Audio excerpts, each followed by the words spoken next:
Assalamualaikum warahmatullahi wabarakatuh. Alhamdulillah, ini adalah pertemuan ketiga kita. Pada pertemuan ini, sebelum kita mulai, mari kita mulai dulu dengan membaca doa. Baca doa mulai.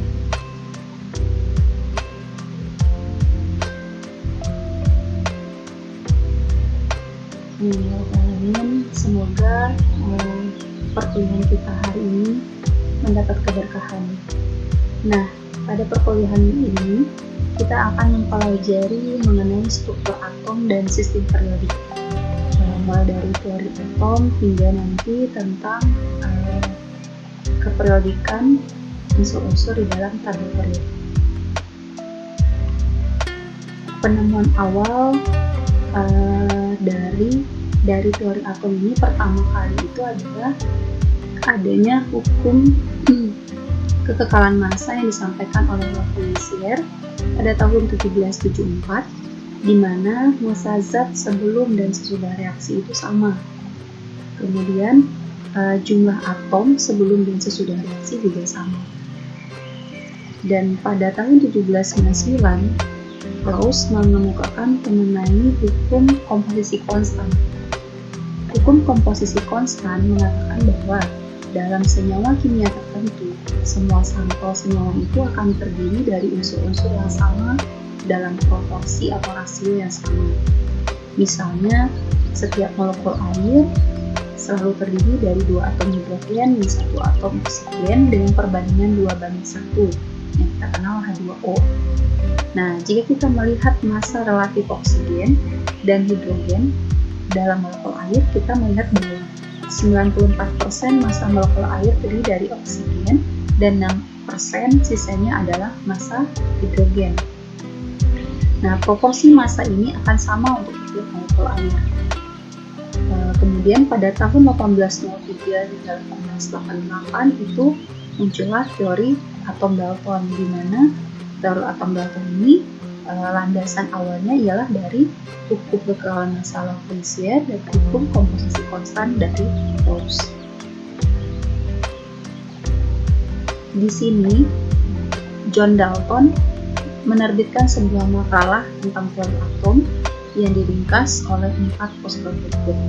Yang pertama itu adalah semua materi terdiri dari partikel kecil yang tidak dapat dibagi lagi, yang disebut sebagai atom.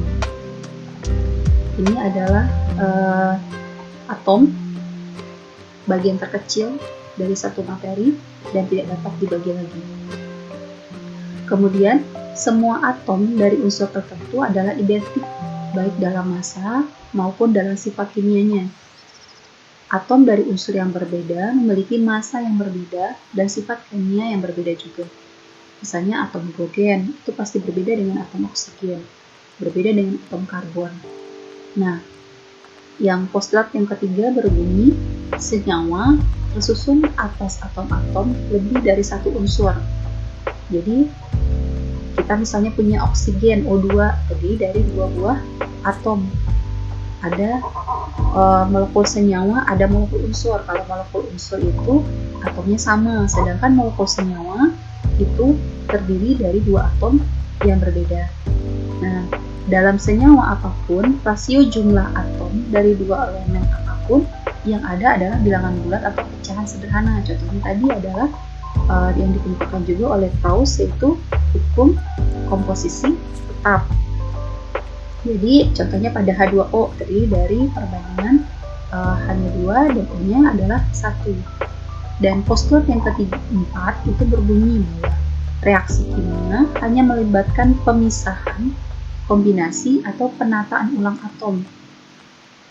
Itu tidak mengakibatkan adanya penciptaan atau kehancuran dari atom. Jadi tidak ada atom yang hilang. Jadi ketika kita melakukan reaksi kimia atau terjadinya suatu reaksi kimia, hanya terjadi penataan ulang dari atom-atom yang ada.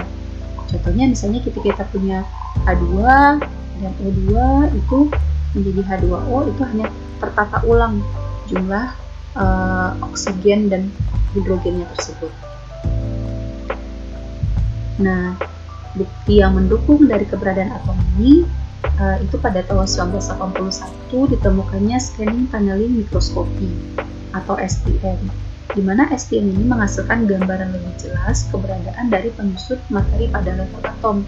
Sebenarnya pada prinsipnya adalah di sini pengukuran STM ini adalah pengukuran tunnel ini. Secara sederhana saja ya, kita bisa lihat gambar ini, gambar yang terang ini menunjukkan probability atau menemukan elektron lebih banyak di situ, menemukan atom lebih banyak di situ.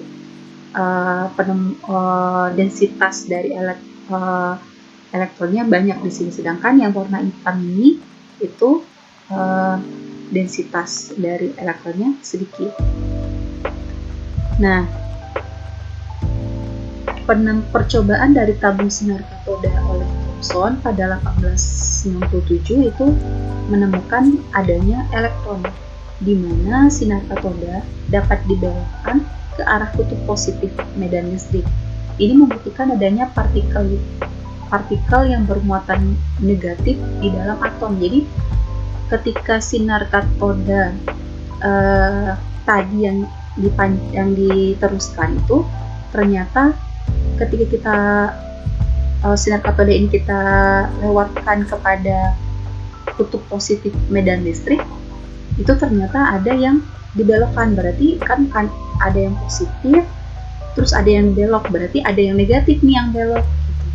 Nah, dari percobaan sinar katodanya ini, Thomson itu menghitung perbandingan muatan elektron per massa, di mana perbandingan muatan per massa partikel elektron ini nilainya adalah minus 1,76 kali 10 pangkat 8 coulombs per gram.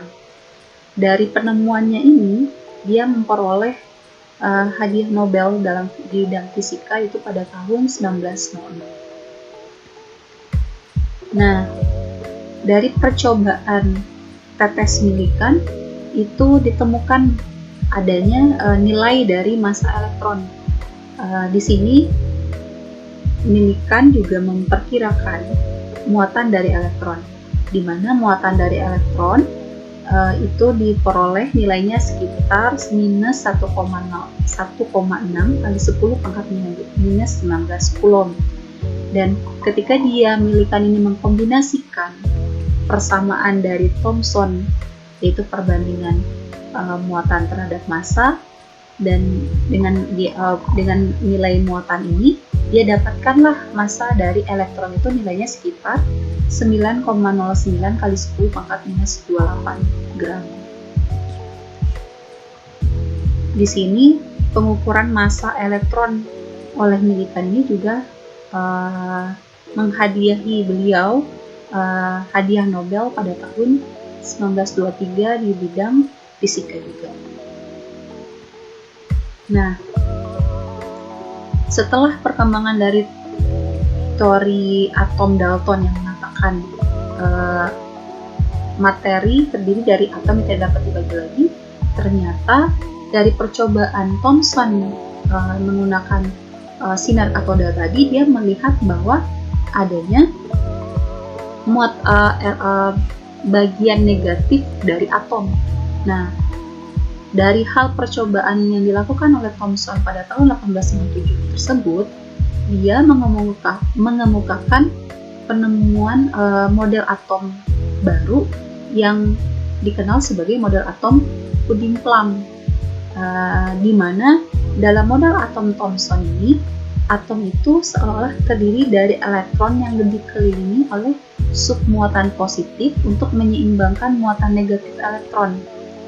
Jadi seolah-olah seperti plum yang bermuatan negatif. Plum ini kalau misalnya kita tahu plum puding, ini yang bagian raisin atau kismisnya ini adalah muatan negatif, dan dia dikelilingi oleh bagian yang luas ini itu adalah puding bermuatan positif. Dan seolah ini kita bayangkan model atom Thomson itu adalah elektron dikelilingi lautan positif. Nah, ini juga dikenal sebagai model atom roti kismis. Namun, teori atom Thomson ini dibantah oleh percobaan foil emas tahun 1909 oleh Hans Geiger dan Ernest Marchisen, dan sama juga oleh Rutherford. Nah, di mana pada tahun 1907 itu ditemukan inti atom oleh percobaan scattering alpha oleh Rutherford. Jadi Ernest Rutherford itu mendesain eksperimen pada tahun 1907 itu untuk menguji benar nggak sih model atom itu seperti roti kismis, di mana muatan elektron yang negatif dikelilingi oleh bagian lautan yang positif. Nah, di sini eksperimen yang dia lakukan adalah menembakkan lempeng tipis logam dengan berkas sinar alfa. Jadi dia memiliki sinar alfa, di mana kita tahu sinar alfa ini bermuatan positif. Dia tembakkan kepada lempeng dari logam emas.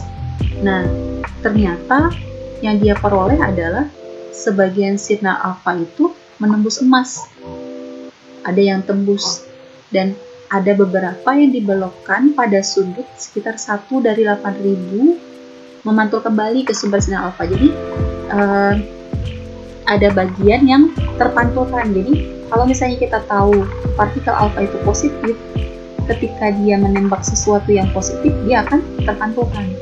Nah, ketika dia menembak bagian yang negatif, dia akan terserap. Tapi ketika dia menembak bagian yang kosong, dia akan diteruskan. Nah, jadi kalau misalnya teori dari atom Thomson tadi mengatakan bahwa elektron di dalam lautan positif, otomatis akan banyak partikel alfa yang dipantulkan. Tetapi kenyataannya dari percobaan Rutherford itu hanya sebagian kecil, jadi sekitar 1 dari 8.000 yang cuma terpantul kembali ke sumber sinar alfa. Jadi yang positifnya cuma sedikit gitu. Dan di sini Rutherford itu menyimpulkan bahwa semua partikel bermuatan positif dalam atom itu terkonsentrasi di intinya, dan sebagian besar volume atom itu kosong. Jadi kalau tadi kita lihat Thomson ini yang positif banyak di dalam elektron di dalam lautan positif, tapi kenyataannya adalah yang positif itu hanya terkonsentrasi di inti tunggal, dan itu sebagian yang lainnya merupakan bagian yang kosong. Dan jumlah total partikel bermuatan positif di dalam inti sama dengan jumlah total elektron yang bermuatan negatif yang ada di sekitarnya. Jadi Rutherford seolah masih membayangkan inti positif ini yang kecil ini dikelilingi oleh elektron.